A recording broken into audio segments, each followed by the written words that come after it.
This morning, President Trump dialing back his trade war with China, speaking on his way back to Washington after his first meeting with China's President Xi Jinping in 6 years. I guess on the scale of from 0 to 10, with 10 being the best, I would say the meeting was a 12.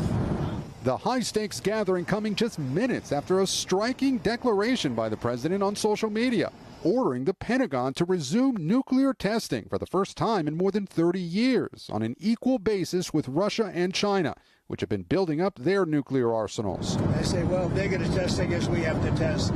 I'd like to see a denuclearization.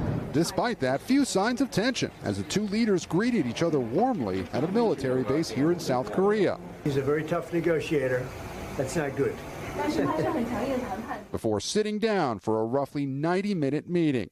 Trump now says the two reached an agreement. Overall tariffs on Chinese imports to the U.S. will fall from around 57% to 47%, potentially reducing prices for American consumers ahead of the holiday season. In return, Trump says China agreed to postpone for a year new restrictions on its exports of critical rare earth minerals commonly used in electronics like TVs and smartphones. The President Xi also pledged to stop fentanyl trafficking into the U.S. and that China has agreed to start buying soybeans from the U.S. again, a key issue for American farmers. It was an outstanding group of decisions, I think, that was made.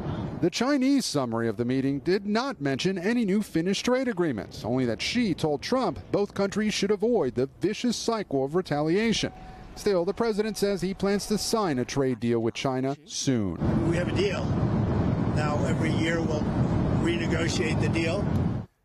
Gabe, let's go back to those nuclear testing comments for a moment here. Does this mean that we actually might see a nuclear detonation somewhere in the United States soon? Well, Craig, it's not entirely clear, as the president did not specify any more details, only saying the U.S. has test sites and that an announcement will be made.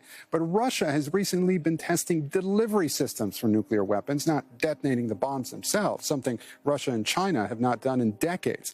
A Kremlin spokesperson overnight saying that recent test was not a nuclear one, and that if someone abandons the moratorium on nuclear weapons testing, Russia will act accordingly.